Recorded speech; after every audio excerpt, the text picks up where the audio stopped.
other side, the Playa Vista family is here. So anyway, we get up, and I look through the front door, because, you know, I think we're at the right house, and I notice there's a seated, like a big table set for dinner, like 30 people. It was 35 altogether. I'm like, I think we're at the wrong house. I didn't know it was a dinner. But no, we weren't. We go in. It was amazing. Like, first of all, it was just, she just, everything was so cool.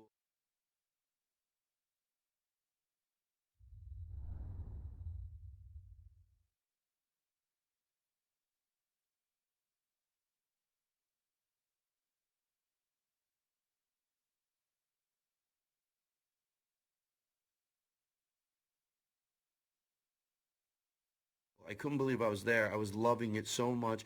Just family and relatives. It was like a parody of a family. And I'm thinking, you know what I mean by a parody of a family? You know what I mean? They were filming a movie.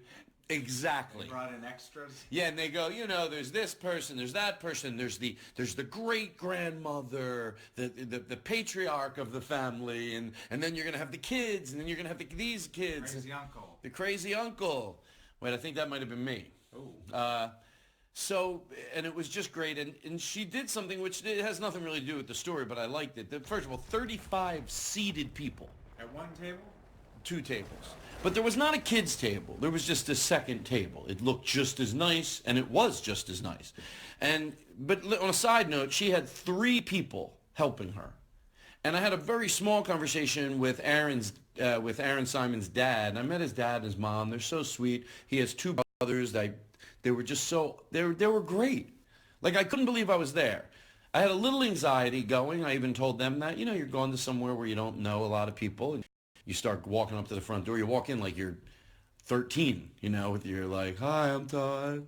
I'm Aaron Simon's friend. I'm Aaron Simon's friend. I came to hang out. Aaron Simon is my friend. I was very quick right away to, you know, let people know. Like, oh, well, I have, you know, here's me. You know what a podcast is? A radio podcast, basically radio show. Well, Aaron wrote me an email, and but I met both his brothers were just really, really awesome, and his mom and dad. I met your son on the internet. Yeah, right. Yeah, we met on the internet.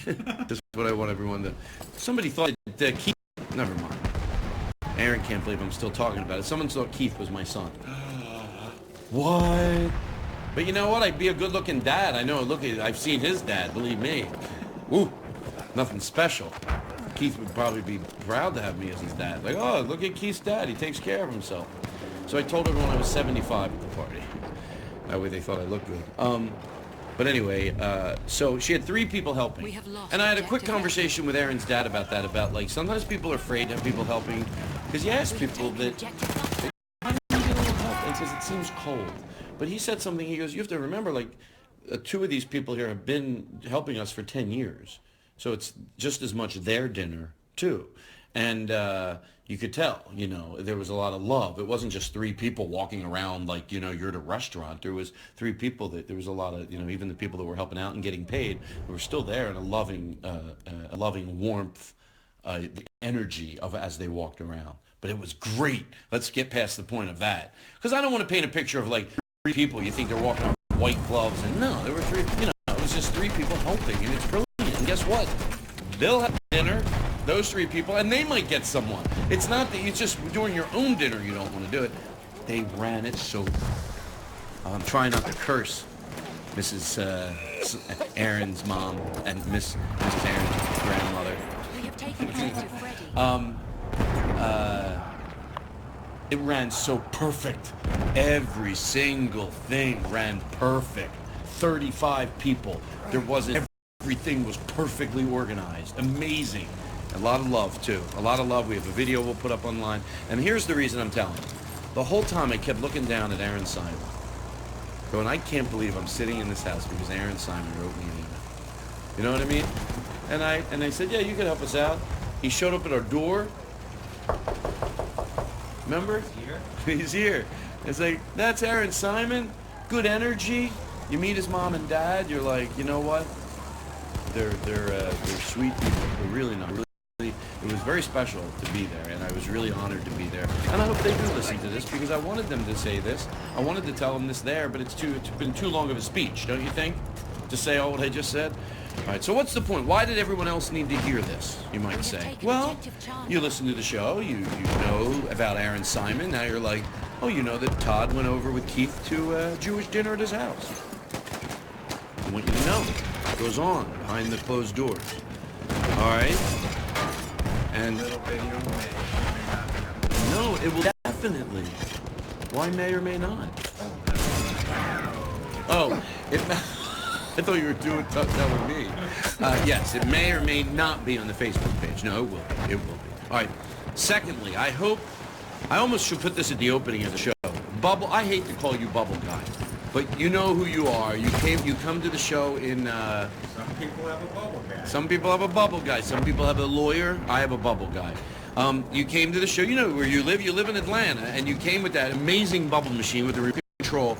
Can you email me at Todd Glass Comedy and tell me the machine you have? And by the way, can you plug that in too, or just batteries? Well, shoot me some information on that, and then from then on, I'm going to learn your name. It's a little bit rude, and I apologize. All right. Wow. I'm exhausted. We just got started. I know. Do you think it's wrong that I spend so much time talking about the dinner? You think I gave it enough love? Because you know they're listening. They're like, no, they're telling their grandmother, no, he stopped talking about it. He talks about the bubbles, but then he goes right back talking about the dinner, Grandma. You gotta listen to the whole show. He keeps mentioning you through the whole show. Now the grandmother, and maybe some other people are gonna start, they're thinking, does he? So they listen to the show. They're like, I don't know. I've been listening for half an hour. I haven't heard any mention of us. This is how we get more listeners. Now we got the whole Simon family. They got to gather around the radio, old-fashioned style. All right, so there's that. And it was their 50th one. And I felt honored to be there. I was like, this is something special for me to be at. I was very touched. I was like, wow. I went from thinking, you know, I was doing it for Aaron to it did something for me. You know, when I got there. It was really cool. Anyway, Bubble Guy, come on. What's your phone? Let me see it. This is the new way. Now that you want me to be more aggressive with your phone, I know you don't. Eric read it about putting your phone away and stuff, and now I'm saying that he wants me to enforce that strongly. He didn't say that. Okay, so there we go. Now, if it's mentionable, it's manageable. I got a few emails this week. Warm, but also, you know, people go through stuff. And all I can repeat, if it's mentionable, it's manageable. That needs to stick into certain people's heads when they're going through difficulty. Whatever it is, it's not just a line. If it's mentionable, it's manageable. And I'm repeating it a few times because I think some people might just hear it. Whatever your thing is, whatever you're having trouble with, if it's mentionable, you're going to be able to manage it. Mr. Rogers. So smart, right? Drill that into your head. We have lost objective George. Because you should. All right. So anyway, I got an email way back about helping a guy out. His name was James. He moved into an apartment with some tips.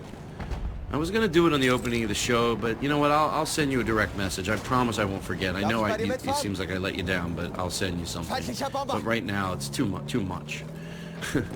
All right, James. All right, everybody. Well, I hope you enjoy the show. That's it? You good? Shut up, right? Ugh. Stop revving so high. You ever feel like sometimes, like certain things that you need to change in your life, and of course, that's the given. It takes time. It takes time. You can't just change overnight. You can't just, stop it already. You can't stop already behavior. But don't you feel like sometimes you might be able to with a few things? Like what? Just cut the shit. Cut the shit. Problem. Not with what? That's my problem. No, what do you mean? I just need to cut the shit. No, not you. Oh, you thought I meant you? No. I meant you in general as the universe, including me. Just not everything. Some things do take work. I'm not implying that, that then you end up sounding like a moron. By the way, this is one of those things I'm talking about. That you can't just cut the shit. There's deep embedded problems that take work from way back. You just don't do it overnight. I don't want to feed anybody who's thinking that type of thing. Yeah, all that stuff, depression and then this and that, all that stuff is real. And that takes time, and people are miraculous when they really put their minds to it, clean up some things that maybe because past behavior has affected your life, and over a period of time you forget about the people that go to therapy and 5 years later you're thinking, are they doing anything in there?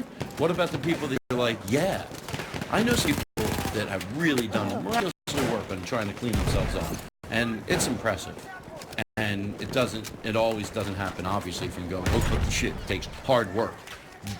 So I gave that its fury. Sometimes I think there are other things that in life. You go, oh, I just stopped it already. Like maybe with me with hurrying. Every day I'm hurrying. For what? We have lost objective Freddy.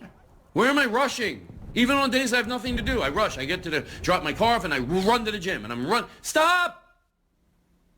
Like that. Yeah, I do too. I drive very aggressively even if I'm not in a... Even if you're not, where are you going?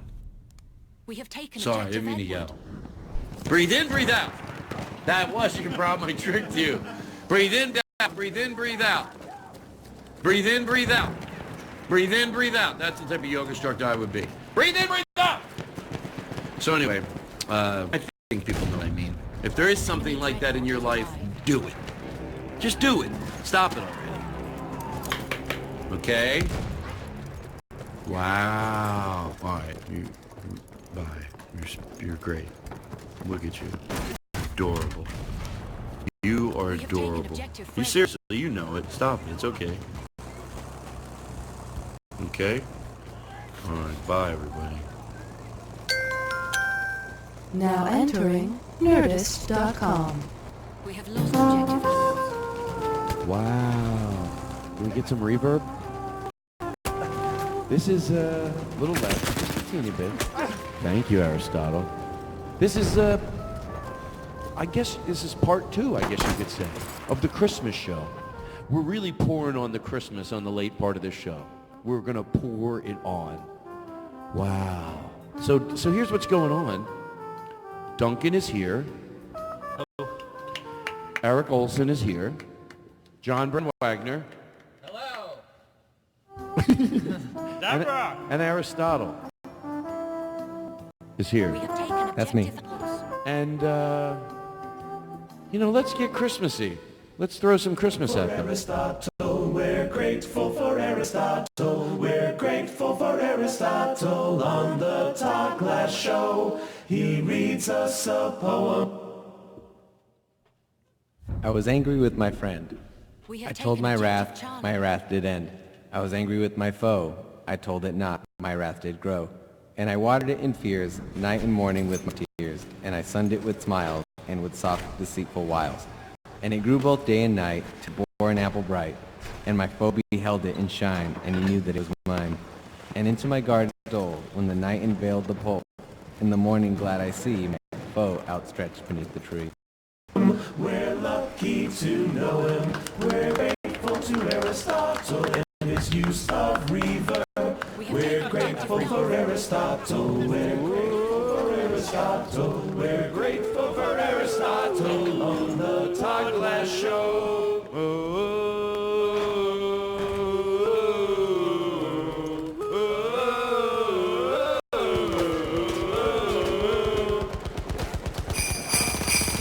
Jingle bells, jingle all the way. Oh, what fun it is to ride on a one-horse open sleigh. Hey! Jingle bells, jingle all the way. Oh, what fun it is to ride on a one-horse